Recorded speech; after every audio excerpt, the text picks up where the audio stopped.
Hey guys, what's up? Welcome back. Welcome to Vedantu's J channel. How are you guys? So people, welcome to the finale of Physics J Sprint. Yes guys, this is our last topic in the series of J Sprint. We started this series on 1st of December. Okay, do not worry. ये physics का last session है.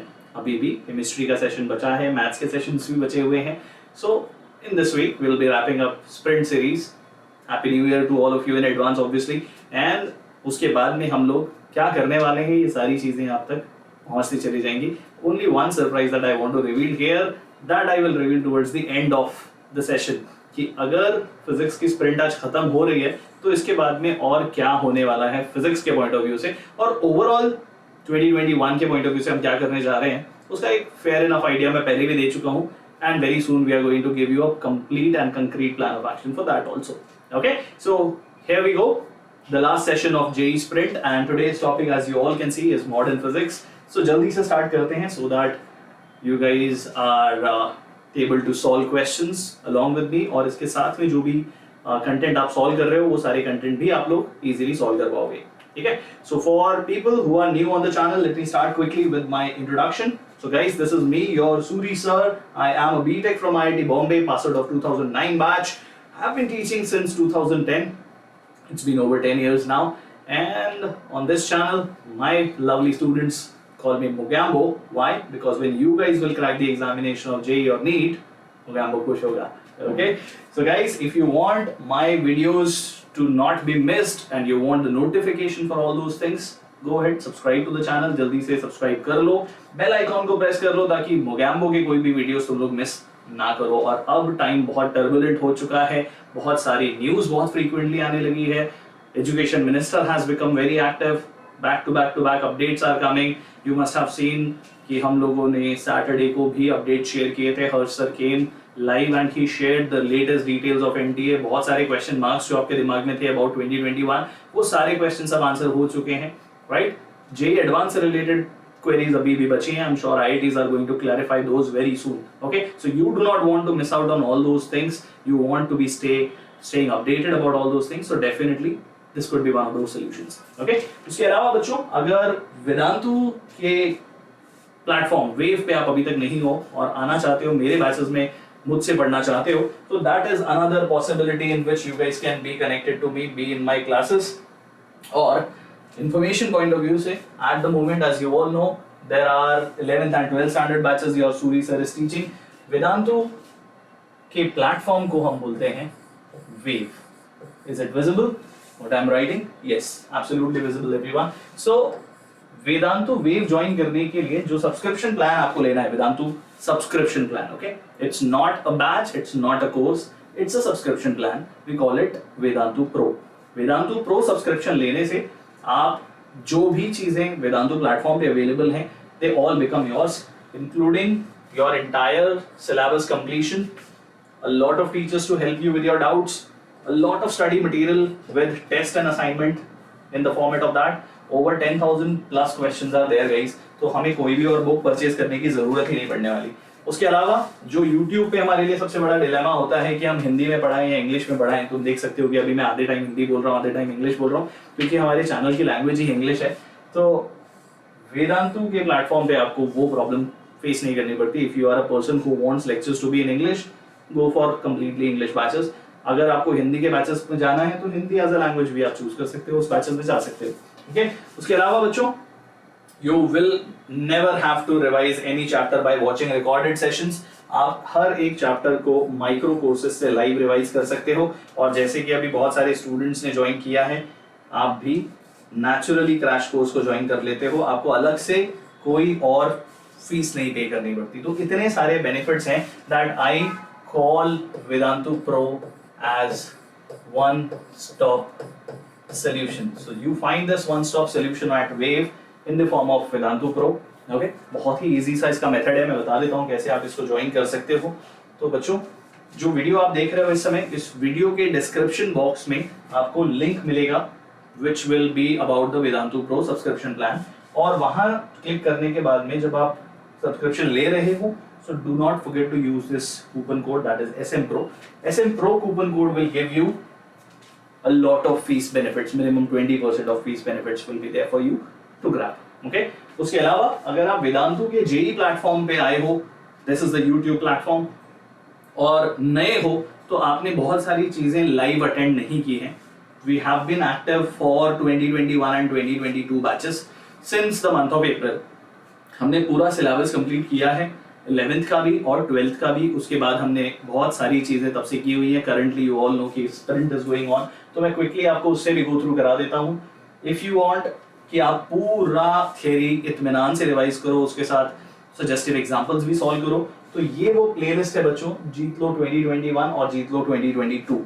2021 जो playlist है वो 12th standard के topics हैं, 2022 जो playlist है वो 11th स्टैंडर्ड के टॉपिक्स हैं, entire theory with the MCQs and examples. इसीलिए तुम देख सकते हो कि हर एक सेशन में number of topics more than 1 दिखाई दे रहे हैं. रीजन बीइंग उन सबको मैंने स्मॉल स्मॉल सब टॉपिक्स में डिवाइड किया है और फिर वो सेशंस लिए हुए हैं. तो छोटे छोटे मॉड्यूल्स के फॉर्म में आपको जो मॉड्यूल देखना है आप देख सकते हो, right? Obviously free of cost this is. Apart from that, अगर आप 2021 एस्पिरेंट हो तो डेफिनेटली आपके पास इस समय टाइम बहुत कम है, टाइम बहुत वैल्यूएबल है, और आप इस टाइम पे अपने पूरे प्रेपरेशन को ज्यादा से ज्यादा आउटपुट वाइज मैक्सिमाइज करना चाहते हो, ऑप्टिमाइज करना चाहते हो. तो ऐसे में इफ यू वांट कि एक चैप्टर का मैं पूरा थियरी एक ही सेशन में रिवाइज कर लूं, मे बी इन से 45 मिनट्स, तो वन शॉर्ट सीरीज आपको वो थियरी रिवाइज कराता है. Not just that, it gives you good type of collection of entire problems, और उसके बाद में you can get ready to have your own mock test or your own book that you are solving. वो आपको actually उसके लिए suitably ready कर देता है. ठीक है? उसके अलावा अगर आप sprint sessions इससे पहले मेरे साथ attend कर रहे हो तो you already know कि sprint sessions जो हैं, यहाँ पे हमने एक specific objective रखा था जब हमने इस सीरीज को शुरू किया था. कर क्या रहे हैं हम लोग स्प्रिंट में? स्प्रिंट में हम लोग सॉल्व कर रहे हैं PYQs. What does PYQ stand for? It is previous year questions that we are solving. Strictly problem solving based है, और हमारा ऑब्जेक्टिव क्या है? We want to secure our selection, और सिलेक्शन सिक्योर करने के लिए हमने एक मिनिमम टारगेट सेट किया है कि हमें आउट ऑफ 300 120 प्लस लेके आना है. 120 इज यूजुअली द थ्रेशोल्ड, इससे बहुत नीचे थ्रेशोल्ड होता है, लेकिन मैं 120 का टारगेट देता हूं बच्चों को, बिकॉज 120 अगर आपने स्कोर कर लिया, नॉट दैट कि आपके 3 आवर्स में आपका स्कोर 120 का टारगेट है, ये आपका वो टारगेट है जो आपके एग्जाम में जाने के बाद में नेक्स्ट 1 आवर 15 मिनट्स में आपको अचीव करना है, ताकि बचा हुआ जो टेस्ट है उसमें आप टेंशन फ्री हो जाओ कि अब मेरा सिलेक्शन हो चुका है, डेफिनेटली मैं जेईई मेन से जेईई एडवांस में जा रहा हूँ, कुछ एनआईटीज भी सिक्योर हो चुके हैं, तो डेफिनेटली आप और भी ज्यादा बेटर परफॉर्म करोगे, 120 प्लस से अपने स्कोर को और भी ज्यादा बेटर बना पाओगे. So that is the objective with which we started JEE sprint last year also. I do the sprint with the same objective for this year as well. This is the last session though, but अगर आप नए हो तो इससे पहले के जितने भी स्प्रिंट सेशंस हम लोगों ने किए हैं, starting from kinematics till modern physics, covered entire physics in it. Okay, so this is one series that you want to do for previous year questions.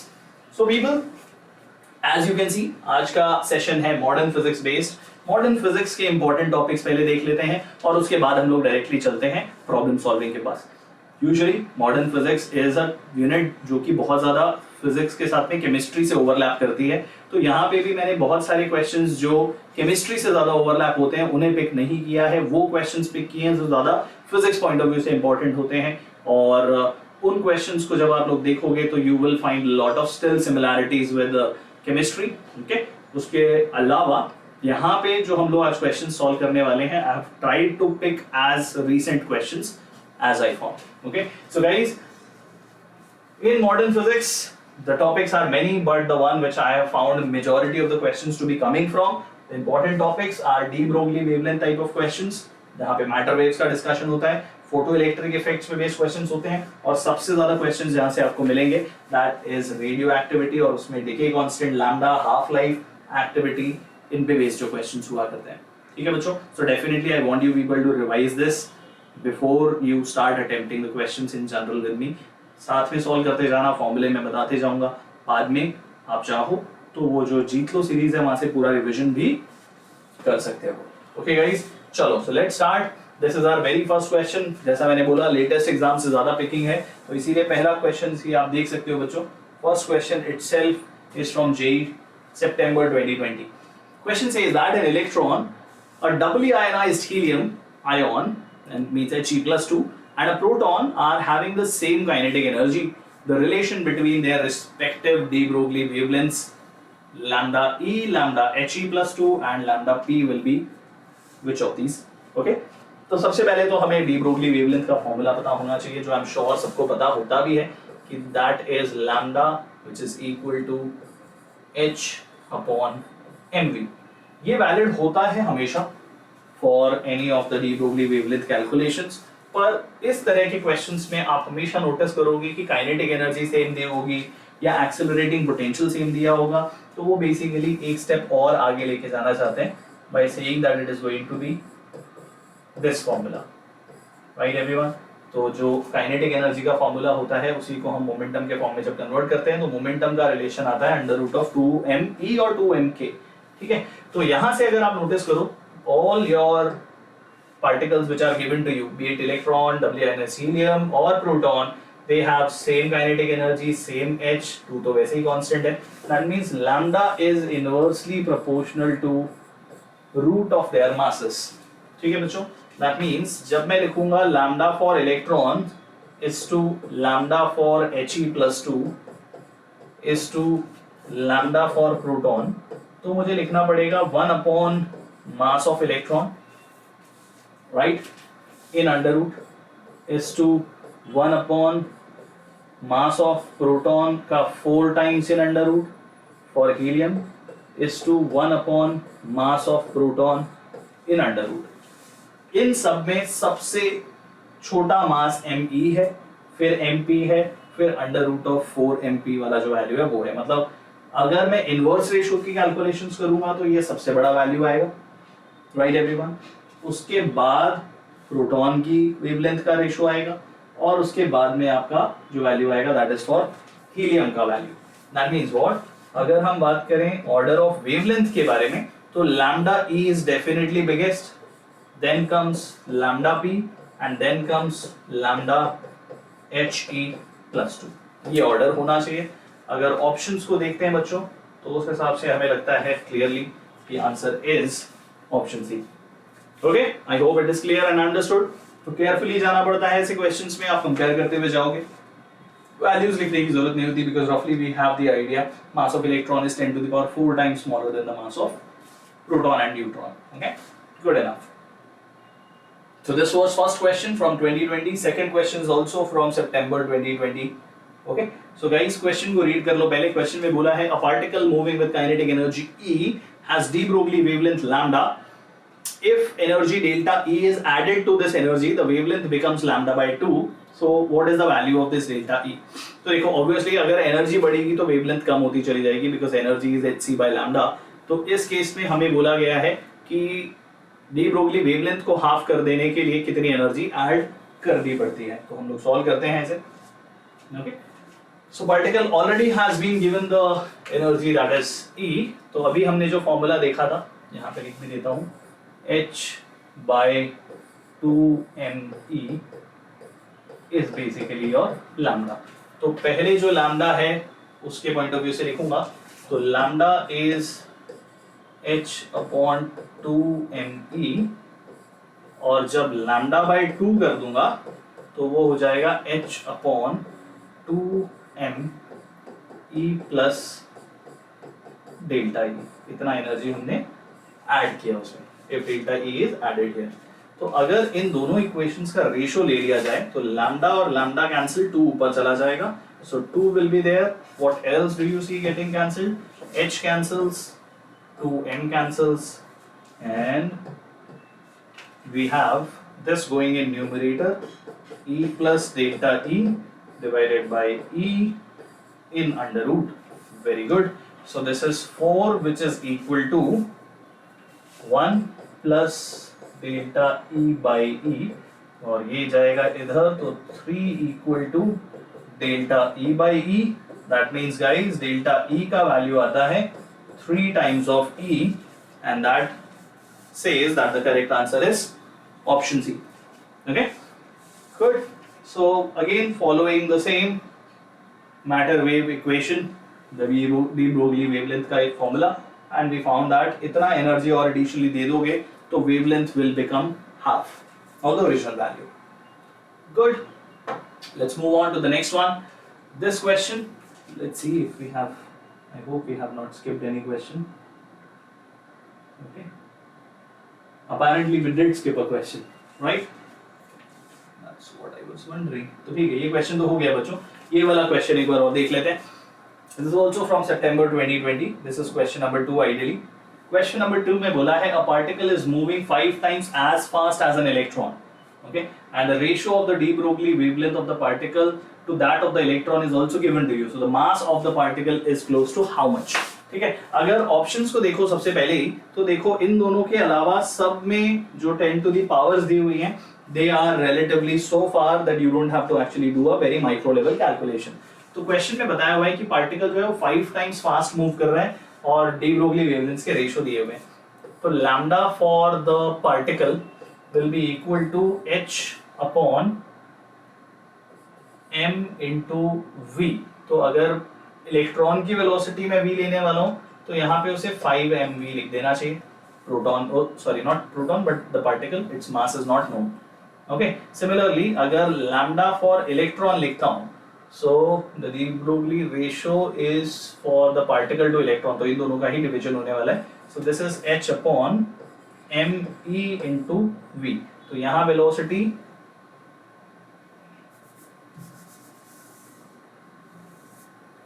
यहां पे mass and 5 times the velocity of electron था.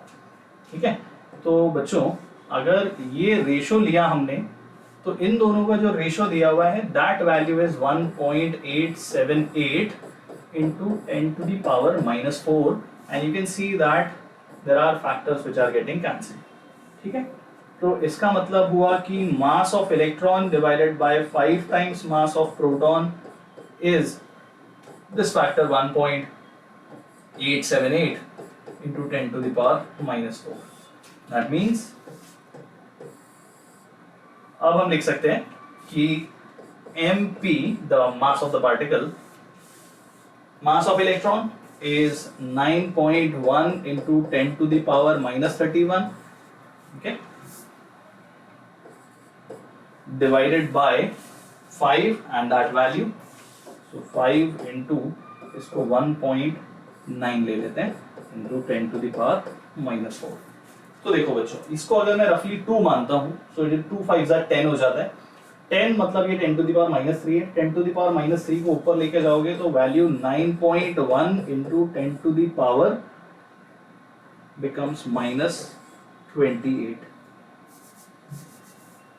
Okay,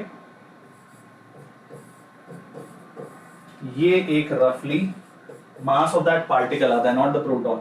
okay, सो अगर अंदाजा लगाओ तो हमने denominator को छोटा किया हुआ है ऑलरेडी, तो ऑब्वियसली न्यूमरेटर थोड़ा और बड़ा आना चाहिए. हमने उसको बढ़ाया, सॉरी न्यूमरेटर को, डिनोमिनेटर को थोड़ा वैल्यू बढ़ाया, so that is why numerator value has come out to be 9.1 but actually it will come out to be 9.7 into 10 to the power minus 28. ठीक है बच्चों, समझ गए, बहुत ही इजीली सॉल्व किया इसे भी. और सबसे बड़ी बात ये कि हमें दी हुई है वैल्यू डेफिनेटली डेसिमल्स में, पर हमें उसको डेसिमल लेवल तक ले जाके सॉल्व करने की जरूरत नहीं है, पहले ही ऑप्शंस को एनालाइज कर लेना चाहिए. Okay, good, let's move on. ये क्वेश्चन हम ऑलरेडी कर चुके हैं. Answer came out to be option C here, 3E. And the next one, this one is from April 2019. इस क्वेश्चन में बोला है that two particles move at right angle to each other. Their de Broglie wavelengths are lambda 1 and lambda 2 respectively. The particles suffer perfectly in elastic collision, मतलब दोनों stick कर जाएंगे. The de Broglie wavelength lambda of the final particle is given by how much? तो देखो, पहले तुम्हारा एक particle है, मान लो वो P1 मोमेंटम से जा रहा है. दूसरा पार्टिकल है वो मान लो P2 मोमेंटम से जा रहा है. जब ये दोनों ही पार्टिकल कोलाइड करेंगे, कंबाइन करेंगे, तो इफेक्टिवली मोमेंटम कंजर्व होने के लिए इस डायरेक्शन में मूव करने लगेंगे and they will have an effective momentum of P such that P vector is P1 vector plus P2 vector. You can say that P square will be equal to P1 square plus P2 square by the resultant vector magnitude. ठीक है। उसके अलावा बच्चों हम बोल सकते हैं कि अगर P square equal to P1 square plus P2 square आ रहा है, ठीक है, तो P को हम लिख सकते हैं H बाय लैम्डा, तो ये हो जाएगा H बाय लैम्डा का square which is equal to H by lambda 1 का square plus H by lambda 2 का square, which means everyone H gets cancelled and we get the final answer as 1 upon lambda square equal to 1 upon lambda 1 square plus 1 upon lambda 2 square. That means the correct answer is option A. ठीक है, I hope you guys got this part. यहाँ पे क्या हो रहा था, यहाँ हमें P vector equal to P1 vector plus P2 vector करना है, but P1 vector is along I cap direction, P2 vector is along say Y cap J cap direction, so definitely P का magnitude under root of P1 square plus P2 square भी आने वाला था. Okay, good enough. So correct answer came out to be option A. Moving on to the next question. Okay, good. So this one guys, this says that the surface of a metal is illuminated alternatively with photons of energies 4 electron volt and 2.5 electron volt respectively. The ratio of maximum speed of the photoelectrons which are emitted in the two cases is 2. तो photoelectric effect का question है बच्चों. Question में पूछा है हमसे that what will be the work function of the metal. Okay, तो हमें फाई पता लगाने बोला है. ऑलरेडी हमें दो केसेस में बताया हुआ है कि हमने कितनी एनर्जी की लाइट को इंसिडेंट किया है. फोटोन की एनर्जी हमें E1 और E2 दी हुई है. So if we go by the equation of photoelectric effect, KE max is given as E minus phi and KE max को तुम लिख सकते हो as half m v square और v max का स्क्वायर. ठीक है, तो पहले वाले केस के हिसाब से अगर जाएंगे तो एनर्जी का वैल्यू 4 इलेक्ट्रॉन वोल्ट है. हम इसे लिख सकते हैं half m v1 square. This v1 is the maximum velocity when energy is 4 electron volt minus 5 and दूसरे वाले को डिवाइड करने वाले हैं, तो that is half m v2 square और एनर्जी है लाइट की 2.5 माइनस 5, तो m/2 कैंसिल हो जाता है. You have V1 by V2 उसका square equal to 4 minus 5 by 2.5 minus 5. तो ये V1 by V2 का रेशियो 2 दिया हुआ है, तो स्क्वायर करेंगे तो ये रेशियो हमें मिल जाएगा 4. ठीक है, तो सिंप्लीफाई करने के लिए 4 minus 5 equal to 4 multiplies with this value, so 4 into 2.5 is 10 minus 4 5. तो 4 5 इधर आ जाएगा, तो 4 5 minus 5 equal to 10 minus 4, that means 3 5 equal to 6 और वर्क फंक्शन का वैल्यू न्यूमेरिकली हमें आंसर निकालना था, comes out to be a value that is 2 electron volts. तो ये जो मेटल है इसका वर्क फंक्शन का वैल्यू 2 इलेक्ट्रॉन वोल्ट्स आना है. Okay, good. So another question from 2020 solved. Next question for all of you. Have a look at this guys. Try to answer question. Question में हमें ग्राफ दिया हुआ है और बताया है कि अगर velocity, अगर potential versus wavelength का ग्राफ है for the photoelectric effect, and if the intensity is increased of the light which is incident, how it is going to affect. Have a look at it.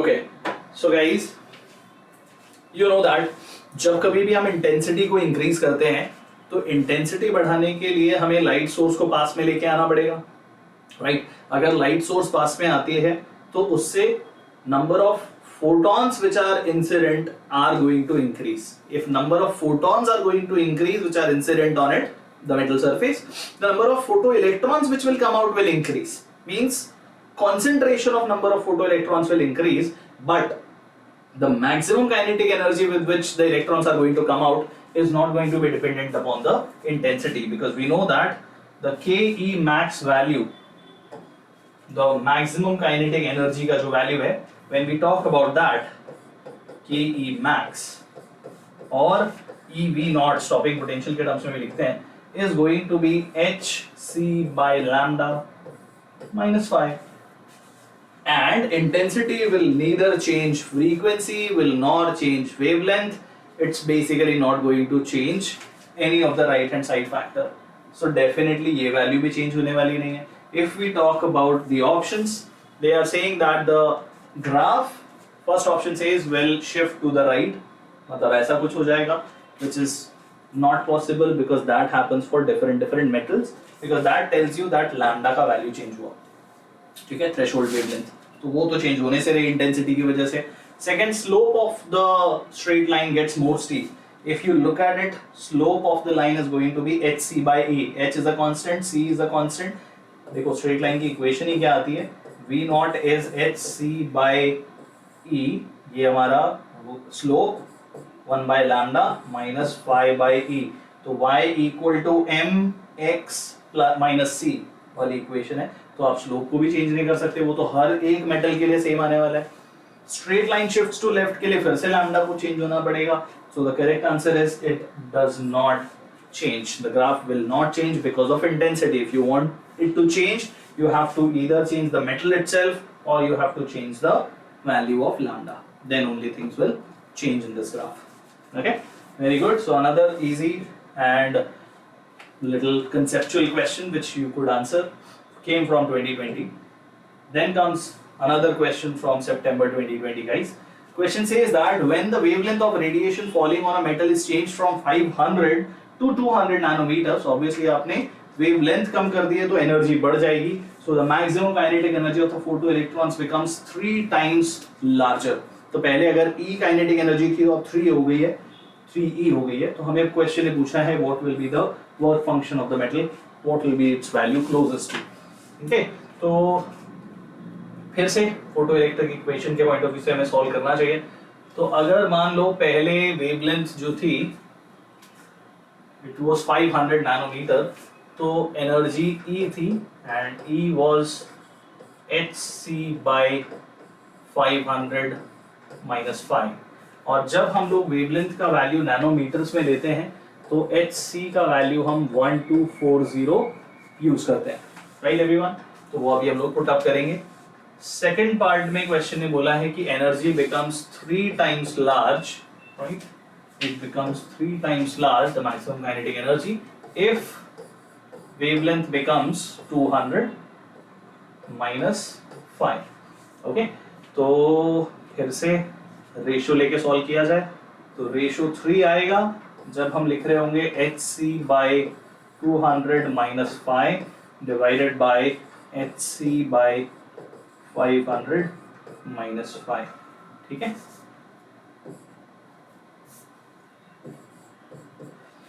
Cross multiply and simplify करते हैं, पाई का value निकालते हैं. So this comes out to be 3 into H C by 500 minus 3 5 equal to H C by 200 minus 5. तो इसे वहां लेके जाऊंगा तो 2 5 is going to be equal to 3 by 5 minus 1 by 2. Okay, इस फैक्टर को यहाँ ले आए और यहाँ से hc by 100 में बाहर निकाल लेता हूँ, hc by 100. Okay, good enough. So this is 6 minus 5 by 10 into 1240 divided by 100 and this is 2 5. तो एक जीरो हम कैंसिल कर देते हैं, 2 से 124 को कैंसिल करेंगे तो 62 आ जाएगा, ये तो 1 हो गया.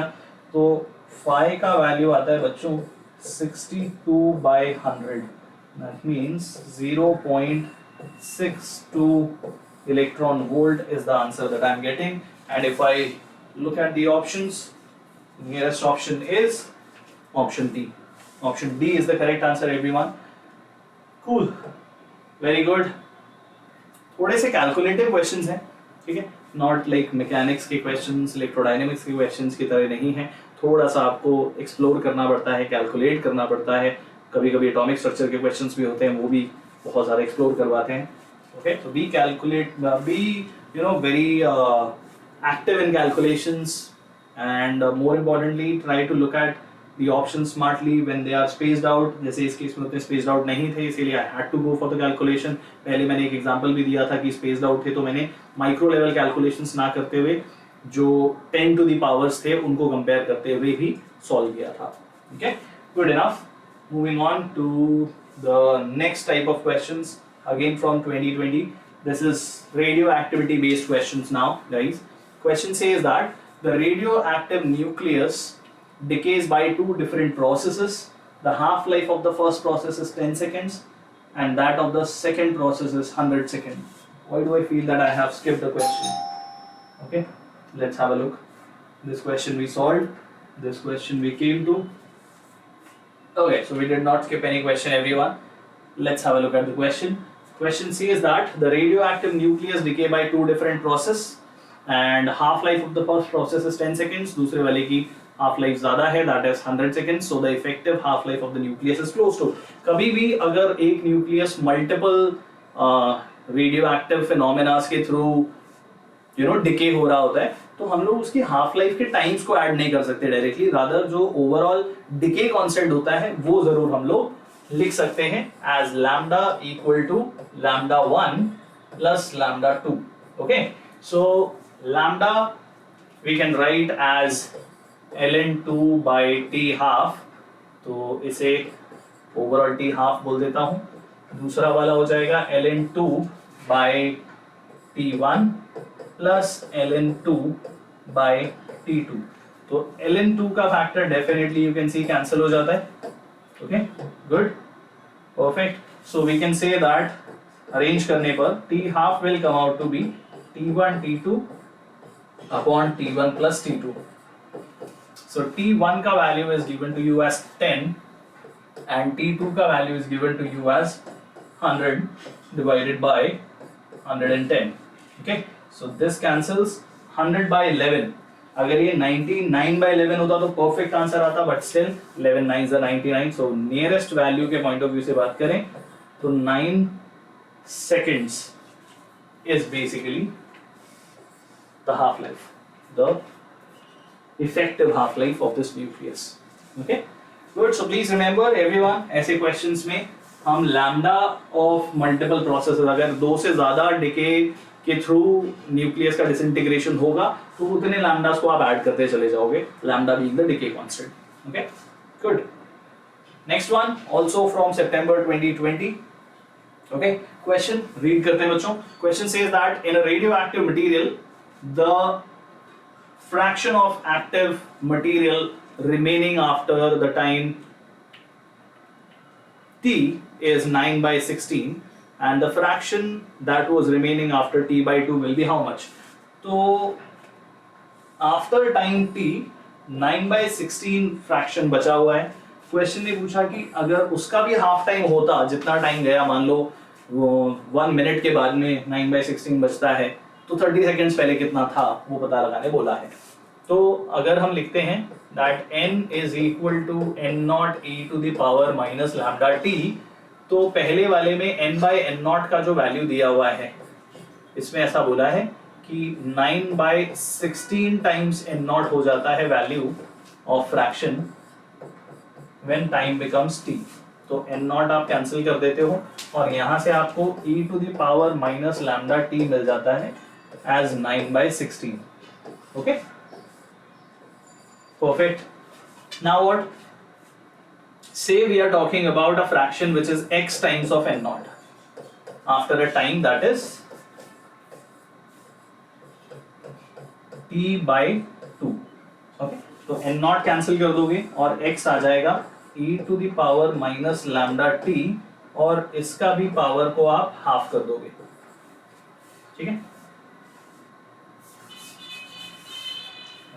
This is e to the power minus lambda t and that is the power which is basically given to you as इसका अंडर रूट जो फैक्टर है. तो ये वैल्यू हमें ऑलरेडी 9 by 16 दी हुई है बच्चों.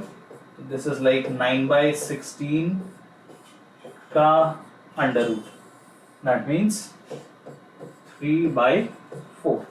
So the correct answer to the question comes out to be option C. Okay? Good, very good. Keep solving, everyone. Okay, so we solved this also. Okay, somehow आज मुझे बहुत लग रहा है कि मैं क्वेश्चन बीच में कहीं skip ना कर रहा हूँ. Okay, so next one in this series, the question comes out to be the activity of radioactive sample falls from 700 to 500 per second. That too in 30 minutes. So its half life is going to be how much? This is another question from 2020, but this is from January month. Okay, so activity के point of view से भी अगर हम equation लिखते हैं बच्चों, तो equation तो हमें मालूम ही है, a is going to be a naught e to the power minus lambda T. इसको ऐसा लिखा जा सकता है. ठीक है, तो एक्टिविटी 500 हो जाती है from initial activity that is 700. उसे इनिशियल एक्टिविटी मान लेते हैं a नॉट, और ये प्रेजेंट एक्टिविटी है. This happens after a time of 30 minutes. ठीक है, तो टाइम हम लोग एंड में लिख देंगे, let's call it lambda T. Okay, तो यहाँ से ये कैंसिल हो जाता है एंड यू हैव 5/7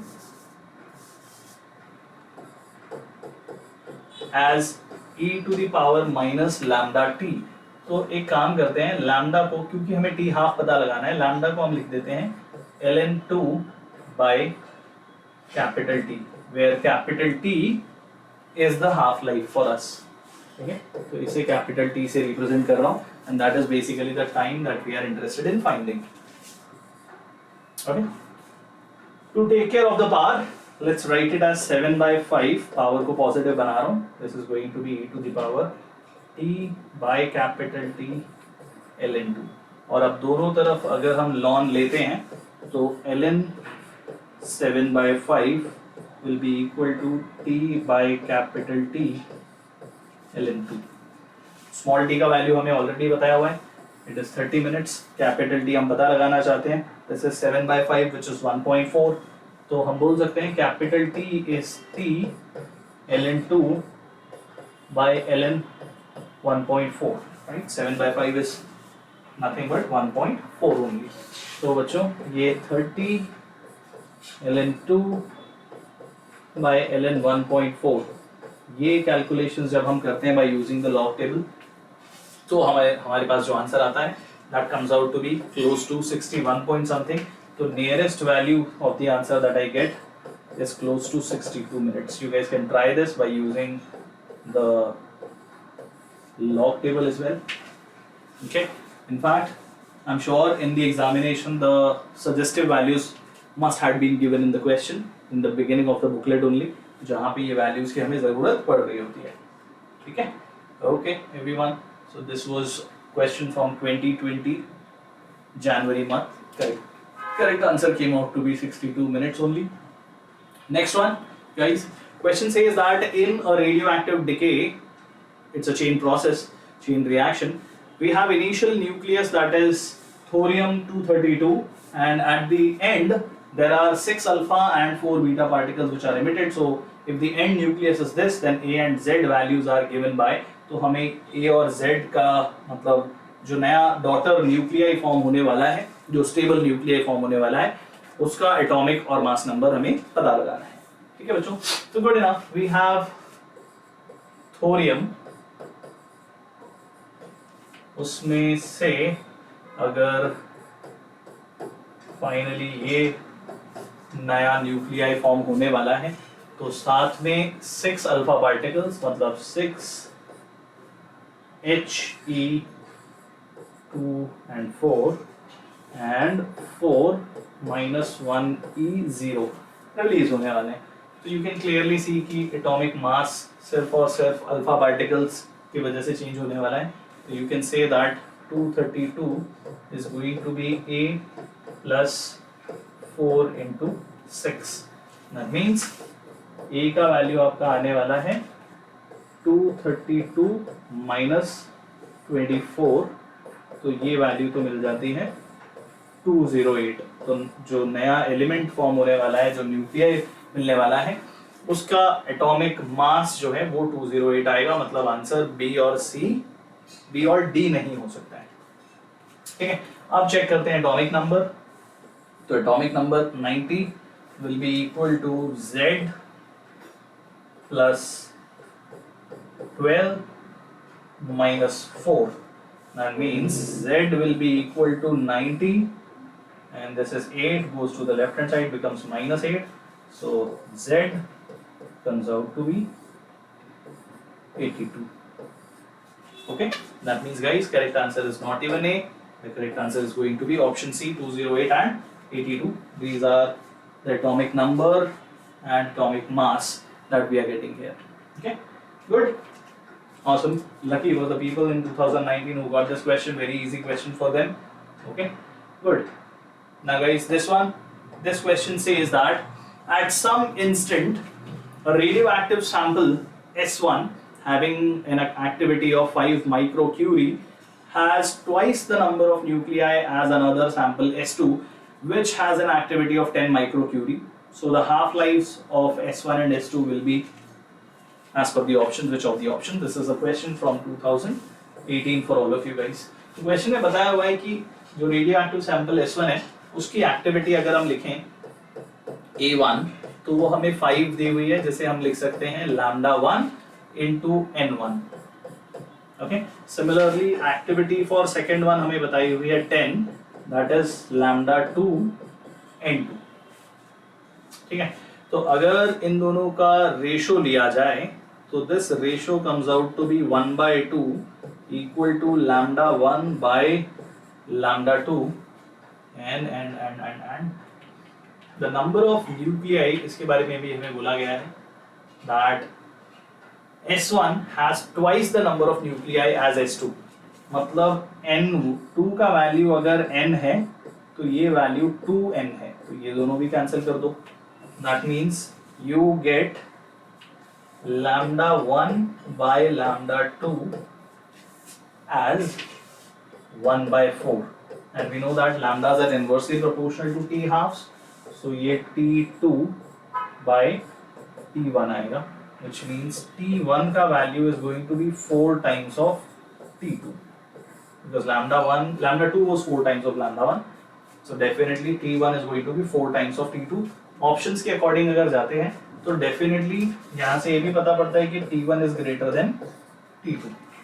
ठीक है बच्चों, तो पहले तो ये देखो, एक अगर 10 है तो दूसरा उसका 4 टाइम्स नहीं है, तो ये तो नहीं होने वाला. सिमिलरली अगर ये ऑप्शन देखो सी, तो वहां पे भी 10 और 20 है, तो नहीं हो सकता.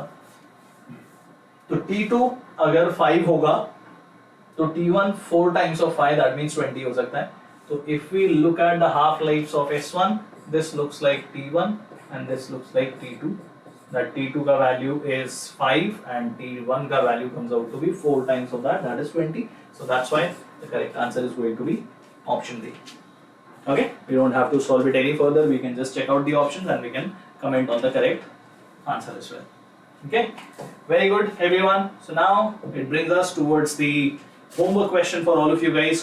Homework question I have picked from photoelectric effect. It says that the stopping potential V0 as a function of frequency is given to you here.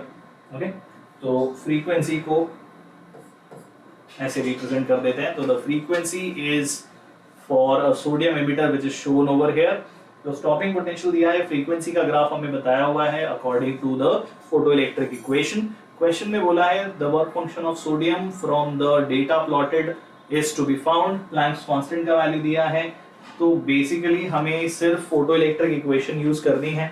हमें ऑलरेडी पता है कि EV0 जो है वो hc by lambda minus work function होता है. तो कोई भी डेटा पॉइंट्स को अगर आप पकड़ो तो all the hint that I can give you is that this value is going to be your threshold frequency. तो hc बाय लैम्डा ना पकड़ो अगर आप, h न्यू ले लो. ओके एवरीवन, तो प्लैंक्स कांस्टेंट का वैल्यू दिया हुआ है, जरूरत नहीं है, तुम्हें ऑलरेडी पता है वैसे तो वर्क फंक्शन पता लगाना है, h पता है, फ्रीक्वेंसी वहां से मिल रही है, उसके करस्पॉन्डिंग तुम्हें थ्रेशोल्ड stopping potential का वैल्यू भी मिल रहा है. So try to simplify this, and where will you tell me the answers of this question, guys? You guys will tell me the answers of this question in the comment box. Okay? So tell me the answers of this question in the comment box of this video, and I will get back to you people with the correct answer of the question also. Okay? Good enough. So guys, amazing that we have again completed one more series successfully. I hope कि जो भी previous year questions हमने solve किए उससे आपका confidence improve हुआ होगा. जो बेसिक ऑब्जेक्टिव मैंने सेट किया था that we want to do previous year question so that we gain our confidence, हमारा एक बिलीफ सिस्टम बने अपने ऊपर और हमारा सिलेक्शन सिक्योर हो. और ये सारी चीजें जैसा कि मैं हर बार बोलता हूँ माइंड गेम है, मेंटल गेम है. आई एम श्योर इस सीरीज के एंड होते होते आपका कॉन्फिडेंस लेवल उस लेवल तक आया होगा that now you guys are feeling confident about the selection security. Okay, तो अगर तुमने पहले वाले सेशंस मिस किए हैं, let me tell you how can you cover up all those up. पहला है by the playlist which we call as Jeet Lo 2021 and 2022, जहां पे हमने पूरा थियरी इत्मीनान से कंप्लीट किया है. ईयर लॉन्ग पूरा अप्रैल मंथ से लेकर नवंबर तक हमने ये सीरीज बहुत अच्छे से, जैसे एज अ क्लासरूम कोर्स आप कंप्लीट करते हो वैसे कंप्लीट किया हुआ है. तो हर एक चैप्टर में आपको टॉपिक वाइज सेशंस मिलेंगे जहां आपको थियरी और प्रॉब्लम सॉल्विंग दोनों ही चीजें मिलती हैं. 2021 is for 12th standard, 2022 is for 11th standard topics. Okay, so go as per your requirement. But अगर आपके पास टाइम कम है, अगर आप 12th standard स्टूडेंट हो या पासिंग आउट और ऑलरेडी ड्रॉपिंग स्टूडेंट हो, तो डेफिनेटली आपको चाहिए कम टाइम के अंदर ज्यादा output. This is the series one shot जहां पे आपको कम टाइम में सारे के सारे टॉपिक्स का रिवीजन मिल जाएगा. Okay, along with the preferred examples also. और यहीं पे मैं रिवील करना चाहता हूँ वो एक सरप्राइज जो मैंने बोला था. Okay, so from after this series completion, okay, that is today, इस वीक में your very own AP sir is coming with more one shots. Okay, he is going to take those topics which are still not here. वो सारे topics one shot में AP sir complete करने वाले हैं. He is going to come with 2-dimensional motion, work power, energy and friction also. तो mechanics और भी ज्यादा फन और भी ज्यादा इंटरेस्टिंग हो जाएगी. So definitely stay tuned. That series or rather that one short session, short series is going to be done in this week itself by your very own AP sir. Okay?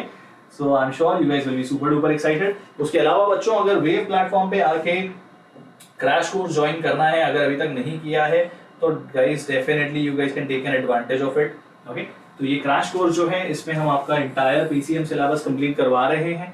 उसके अलावा you know that कि इस पूरे process में बहुत massive number of doubts आते हैं, तो अनलिमिटेड डाउट सॉल्विंग भी आपको मिलता है बच्चों on the doubt app, that too between 8 AM to 11 PM every day. Okay, 10 हफ्तों में आपका पूरा सिलेबस कंप्लीट हो जाता है. उसके अलावा 10 फुल सिलेबस और 10 पार्ट सिलेबस टेस्ट भी आप देते हो so that you become exam ready. Okay, तो अगर ज्वाइन करना चाहते हो तो बहुत ही student friendly, pocket friendly crash course है सबके लिए. लिंक जो है बच्चों that is available in the description box of this video. और जब वहां पे जाओगे तो ये कूपन कोड जरूर यूज कर लेना SMCC. It will make this fees benefit possible for you. 10,000 की जगह it will be for you for 8,000 rupees. I am sure this is pocket friendly for everybody. Okay, and a new batch is starting every Monday, so that is why you do not want to miss out on this, because now you have exactly 2 months in your hand. Go ahead, grab this opportunity and yes, make your dreams come to reality. उसके अलावा बच्चों जो one shot series थी, उसके बाद में जो sprint series है, हमने हर एक सीरीज में असाइनमेंट्स प्रोवाइड किए थे तुम्हें. तो ये असाइनमेंट्स वैसे तो डिस्क्रिप्शन बॉक्स में अवेलेबल है along with the solutions and the study material, the notes that we use here, the all the PPTs that you see here. ये सारी चीजें हम डेफिनेटली डिस्क्रिप्शन बॉक्स में तो डालते ही हैं by the end of the day. लेकिन अगर आप ऑटो पायलट मोड में इन्हें रिसीव करना चाहते हो तो ये टेलीग्राम ग्रुप ज्वाइन कर सकते हो, जहां पे हम हर रोज अराउंड 9 to 10 o'clock इसे शेयर कर देते हैं. ठीक है, obviously free of cost for all of you guys. उसके अलावा daily updates every day in the morning is being shared कि आज क्या होने वाला है चैनल पे. ठीक है, cool.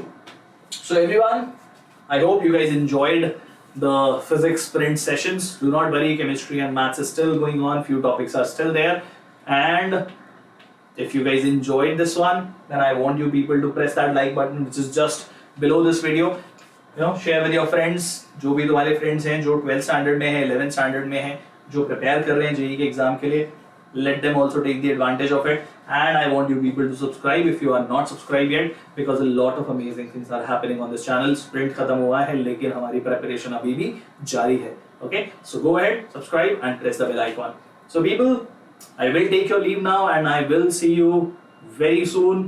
And because this is towards the end of the year, I wish you all a very happy new year. Let's hope, let's wish that for all of us, for entire world, the new year 2021 brings the best of the medical sciences, more importantly, the vaccine for all of us. So definitely staying positive, you all should also.